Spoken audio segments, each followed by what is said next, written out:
Nageenyi Waaqayyoo bakkuma jirtanitti isiniif haa baay'atu. Uummata Islaamaa, uummata Kiristaanaa akkasuma uummanni Kiristaanaa baga geessan baga walumaan geenye. Ayyaana waggaa ayyaantu akka jedha Oromoon. Baga ayyaana bu'isin ga'e baga gammaddan baga walumaan gammanne. Kanatti aansee oduu bareedduu takkan qabadhe isiniif dhufe. Oduu sunis haadha kan wal qabatudha. Haadha dhabuu mannaa haadha dhabduu guyyaa jedha Oromoon yoo taatu. Kanaafiyyuu warroonni akka koo haadha qabdan Waaqayyoon haadha keessan umurii isaan isiniif haa dheerechuu. Harmee keenya Rabbiin umurii ishee nuuf haa dheerechuu. Nuuf haa jiraatan. Hamtuu isaanii nu argisiisin. Rabbiin nagaan dalaganne akka haadholii keenyatti gallee isaa wajjin ayyaana kabajnu nu haa taasisu isiniin jedha. Warroonni haadha hin qabne immoo Rabbiin jabina isiniif haa kennu. Haati keenya qulqulleettii Dubroo Maariyaamiin akkuma nuuf biyya namaa keessatti haadha nuuf taatee odoo qoree nu baraarin nu eegdee akka dalagannee fayyaan jiran nu taasise haadha keenya nu dhalte osoo hin taane haadha keenya qulqulleettii Dubroo Maariyaamiidha. Kanaafiyyuu haati keenya qulqulleettii Dubroo Maariyaamiin isin biraaf fagaatiin isheen haadha isiniif haa taatu. Bakka jirtanitti wanti tokko akka isinitti hin dhaga'amne abdiin qaba. Oduun kiyya kunii nama gammachiisas nama gaddisiisas. Nama Tolaa jedhamu tokko jira. Tolaan haadha warraa qaba. Haadha warraa sanirraa ijoollee lama argate. Ijoolleen kun lamaan maqaan isaanii Ayyaantuu fi Bulchaadha. Obbo Tolaan haadhas ta'ee abbaas ta'ee isaan guddise. Erga isaan guddatanii boodatti immoo jireenyi erga ol jedhee boodatti immoo nama rakkisaa waan ta'eef warroonni ollaa haadha warraa fuudhii ijoollee kee siraata sii qabdii sirreessi kunuunsitii maaf rakkatta jedhanii. Gaafa kana obbo Tolaan dhugaa itti fakkaatee fuudhe. Garuu inni kan barbaade ijoollee isaa akka inni xaarii guddise sanitti haadhas ta'e abbaas ta'e akka inni guddise sanitti akka guddistuuf barbaadeeti. Akkas hin taaneef haati ormuma ija haati ofii nama laaltuun nama laaltu waan ta'eef. Gaafa fuudhu san haga ji'a tokko baay'ee kunuunsaa turte, baay'ee jaalachaa turte, akkuma ilmoo ofiitti ilaalaa turte. Ji'a tokkoon booda garuu waratiin waan dhumeef odoo ilmoo ishee ta'ee waratiin irraa dhumtudha. Garuu ilmoo ishee waan hin taaneef waratiin gaafa irraa dhumu jibbaa dhufte. Obbo Tolaan qotiisa oolaa ala oola hin argu. Garuu isheen manatti ijoollee kara lamaan baay'ee asaaqaqaa turte. Nyaatarreen hin kennituufi ni dhaamtii ni lolteen turte. Ijoolleen kun garuu hin himatan turan. Sababni isaas irsaaf niitiin tokko waan ta'eef himatanirree kan ishee amana malee kan isaanii amanu ture. Gaaf kaanitti ijoollee kana akka isheen mana sanii baastee ofirratti fageessitu dhabnaan qoraan guuraa jetteeni ijoollee kana fuutee deemte. Mana baatee fuutee biyya jiran sanirraa baay'ee fageessitee oofte. Bosona wal keessan geessee guuratii fidaa kottaa ani gara qeen galattee ijoollee san lamaan barzaaf san keessatti yookiin bosona san keessatti galtee gara mana ofii galte. Gaafa gara mana ofii galtu ijoolleen kun guuranii gara manaa galuutti qee wallaalan. Yeroo kana itti lixxe oduma deemanuu itti lixxee karaa irratti wanna godhan dhaban. Galgalaa waan ta'eef mala malatan Ayyaantuu fi Bulchaan. Gaafa kana mukarra kuranii buluudha falli isaanii. Kana alatti bineensatu isaan nyaata. Ilmoo haadha hin qabne alumatti nyaatatti waan ta'eef. Gaafa kana Rabbiin gaafa du'a jala yookiin immoo waa tokko rakkoo jala si baasu ka'ee waan anuma fedha isaatis si baasa. Ijoolleen kun akka miidhaan irra hin geenye Waaqayyoon bira jira ture. Akka isheen miidhuudhaaf kaatetti garuu Rabbiin hin eeyyamneef. Ijoolleen kun bargamoo argatanii bargamoo sanarra horanii bulan. Erga bulanii booda bariisanis immoo qonqoltuun nama teechistu hin nyaannaafuu dhalannee nyaannu malee immoo jiraachuu hin dandeenyu nuti nyaata barbaadan nyaataaf dhugaatii jechuudha. Akka carraa ta'ee manni bulguu jedhamu safara san ture. Gaafa kana bulguu san leenci qeerrassi wanti hundi bineensonni garaagaraa ni sodaatu itti dhaqan. Baay'ee sodaatamaa ture. Mootii ture safara sanitti. Ijoolleen kun garuu dhagaanii jiran waan ta'eef ni sodaatu itti dhiyaachuu. Bulguun kun guyyaa guyyaa ol deebi'ee rafaa ganama horii ofii bobbaafata. Abbaa qabeenyaati waan ta'eef. Tolaan ijoolleen kiyya eessa dhaqxe jedheeti barbaada.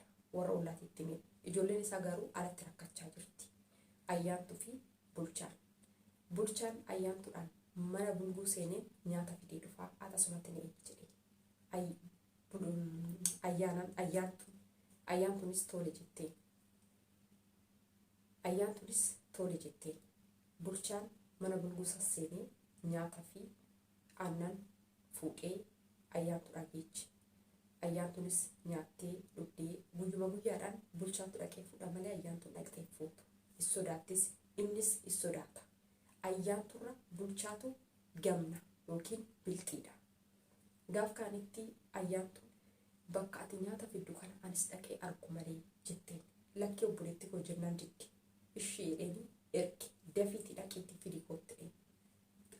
Ayyaantuu kee gaafa dhaqxu nuti dubartoonni kun waan babbareeda kanas yoo argine qalbiin keenyatti hin cabamtiire manni isaa keechi warqii garaagaraa meeshaa miidhagaa jira. Bulchaan meeshaa san ilaalu kan nyaata ofii bichaa laala. Dafeet fuudhee ayyaantu dhageecha ture. Garuu ayyaantuun mana sasseentee akka bulchaa sanitti fuutee bahuu hin dandeenye. Meeshaa garaagaraa wantoota babbareedan laala turte.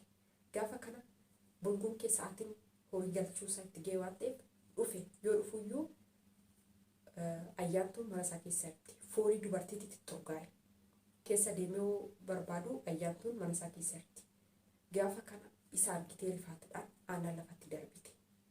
Gaafa aannan lafatti darbitu kana qabee fuudhee mana koonaa dhuftee jedhee gammadee keessa shirraa qoree mataa shirraa haadee fuudhee gaanii keessa godhate.